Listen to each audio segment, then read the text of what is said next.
My name is Jacob Olivares, and this is my audience.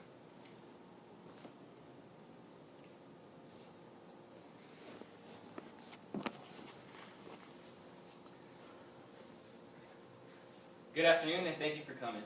Have you ever wondered what it'd be like to play the sport of soccer, or ever wanted to know more about the sport so you know what's going on during the World Cup? Well, you're not alone. As a player of 15 years, I've come to find that many people have the perception that soccer is a difficult sport to master. After my presentation, you should be able to know pretty much everything you need to know about soccer, including players' positions, the rules of the game, and last but not least, how to play soccer. First, you need to learn the positions of the field so you'll know where you'll be at. The team has 4 defenders, 4 midfielders, 2 forwards, and 1 goalie for a total of 11 players. Starting with the goalie. That is the person that's going to stay in the box and try to keep any balls from going behind the net. They're the only person that has the ability to use their hands.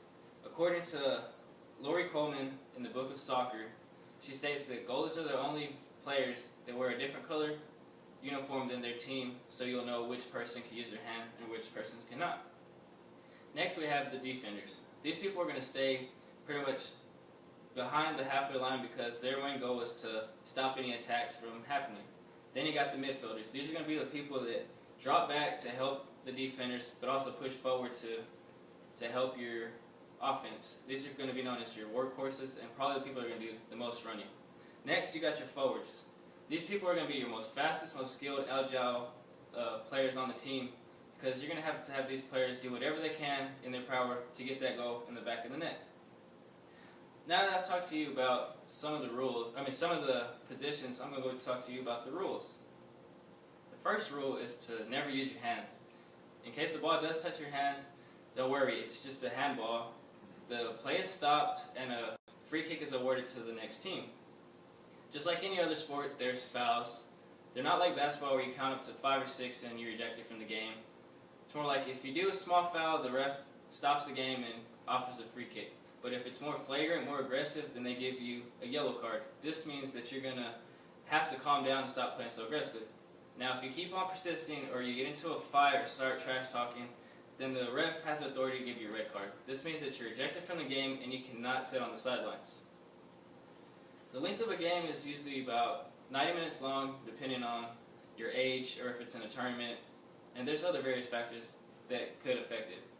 It's usually 90 minutes, 45-minute halves with a 10-minute halftime. If you have a tie and you have to go into overtime, you get 2 15-minute halves and a 5-minute break.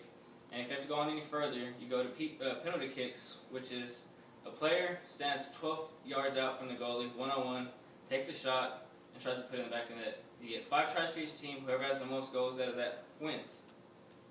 And now that I've talked to you about the players' positions and some of the rules, I'm going to talk to you about some of the fundamentals of soccer. First, you're going to have to run a lot. It's a huge field. According to the FIFA rulebook, a field can be up to 130 yards in length and 100 yards in width. This means you got to get your stamina up and get your cardio up.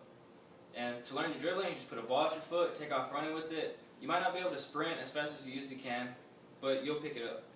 Next, you got to learn how to pass. This is done by using the inside of your foot, known as the arch, to pass the ball to another player. Then you work on shooting. Most people try to use their big toe to shoot the ball, and it doesn't work. You can end up breaking your foot. You can break your toe. The best way to kick a ball is with the laces of your foot as hard as you can, and try to aim. This will increase your accuracy or your chance at scoring a goal.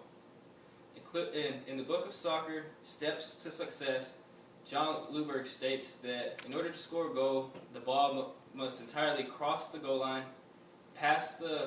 be inside the post, and be under the crossbar. After stating all these facts, I hope to have given you more information about soccer, including the positions and roles of players, rules of the game, and how to play soccer. So now next time when you're watching the TV and soccer comes on, you'll know why that guy on TV got the red card. Thank you.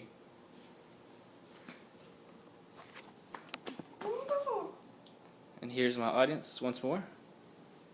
We're done.